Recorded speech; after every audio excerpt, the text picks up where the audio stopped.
presente apresentação intitula-se Desafios Éticos da Investigação Académica em Contexto Prisional. É da coautoria de Sérgio Laranjinho e Carla Borrões.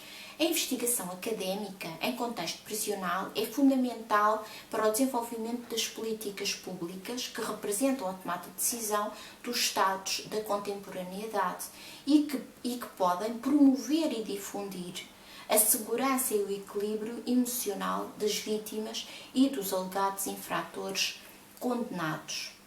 Na produção do conhecimento académico colocam-se inúmeros dilemas e preceitos éticos que devem ser reiteradamente salvaguardados sob pena de se poder promover uma legitimação de um contexto de vitimação reiterada e sem escrutínio real.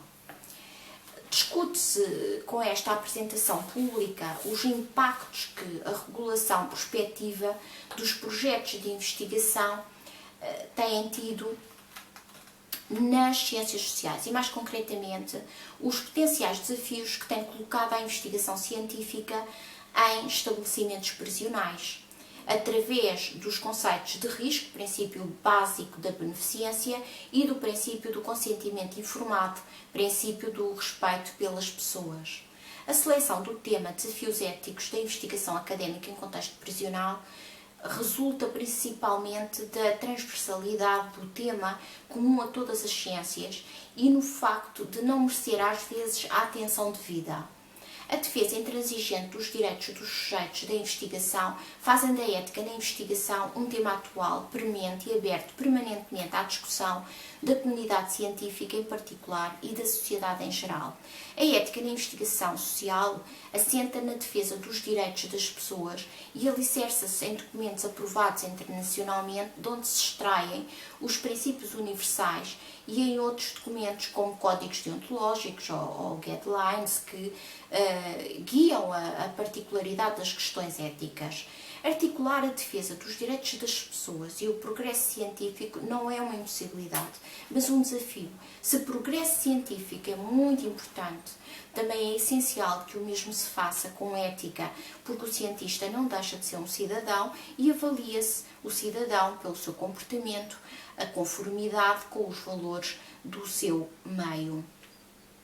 Partindo da perspectiva das limitações de direitos fundamentais que respeitam às pessoas que se encontrem sujeitas à aplicação de uma medida privativa da liberdade, nas prisões encontramos desde logo o direito à liberdade.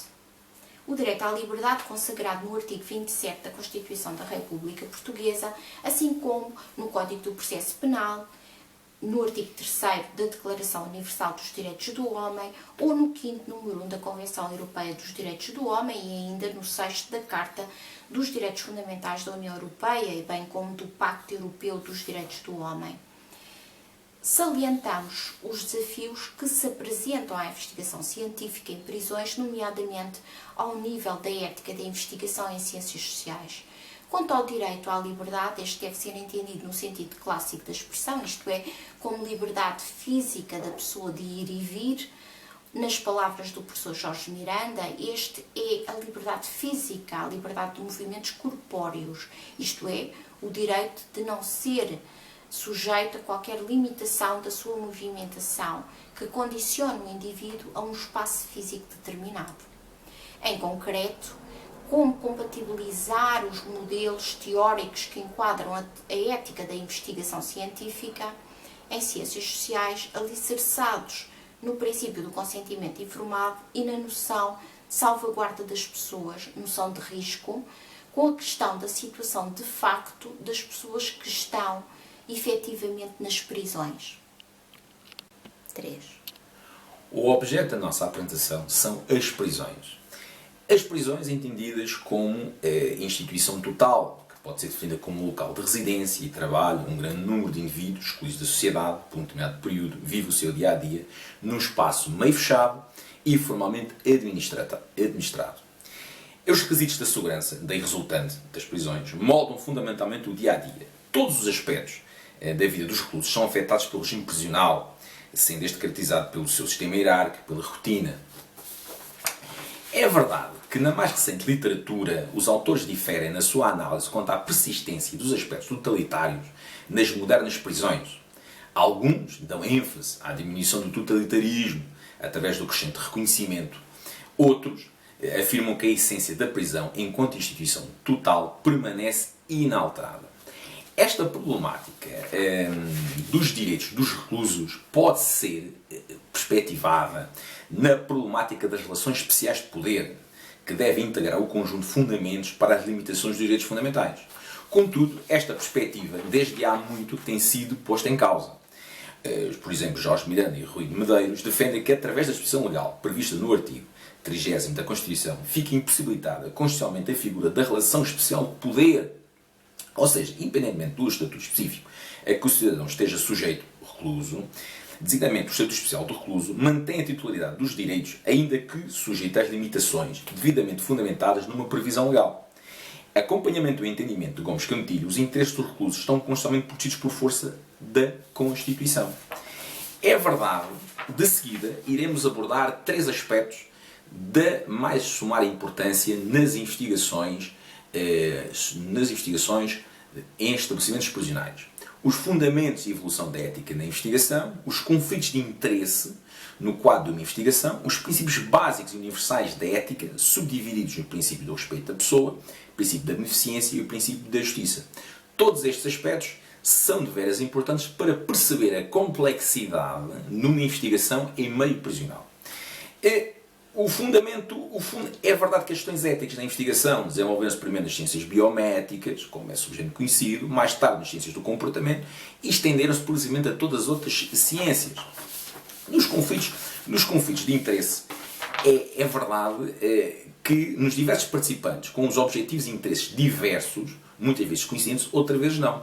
Não nos podemos esquecer que uma investigação em estabelecimento prisional está subjacente a um grupo de alguma forma restrito, de alguma forma vulnerável pela própria integração numa instituição que é uma instituição total, como nós já falámos. O princípio do respeito das pessoas é importante para dar cobertura ao princípio da autonomia, isto é, apenas podemos falar numa investigação informada se o próprio sujeito puder dar a sua autonomia e de uma forma livre, e de alguma forma esclarecida. Não nos podemos esquecer que nos grupos vulneráveis de risco, nestes grupos vulneráveis, a seleção deste tipo de universo assenta, algumas vezes, em motivos puramente pragmáticos ou apenas operacionais. Uma maior disponibilidade, uma menor capacidade de dizer que não há investigação. Quando o universo é constituído por grupos vulneráveis, o investigador obtém normalmente autorizações das instituições, contudo, as autorizações dos indivíduos, de alguma forma, é difícil de comprovar e difícil de obter em todos estes aspectos. O princípio da beneficência, enunciado pelo relatório Belmonte, inicia o princípio básico da beneficência. Isto é, não causar danos aos próprios sujeitos. No quanto muitas das investigações que se fazem no meio das prisões, é possível que haja danos para os sujeitos, tanto naqueles que participam, como naqueles que podem ou não recusar. Distinguimos aqui a chamada autorização institucional, isto é, que o investigador obtém para ter acesso às próprias instituições, da autorização do próprio indivíduo que participa. Nas investigações que nós estudamos, que nós tivemos a oportunidade de fazer e de investigarmos, não é clara esta situação. Nas conclusões, é importante referir que as questões éticas da investigação são cada vez mais tratadas sob perspectivas diferentes.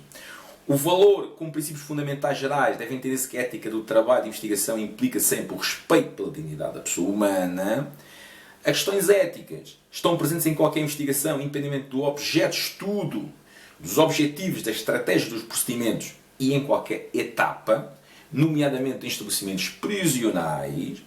A ética da investigação social assenta em defesa dos direitos das pessoas, alicerçada em documentos aprovados internacionalmente, de onde está o princípio da universalidade, outros documentos, como códigos de deontológicos. Resta-me agradecer a vossa atenção, aos organizadores deste evento, e muito obrigado pela vossa atenção.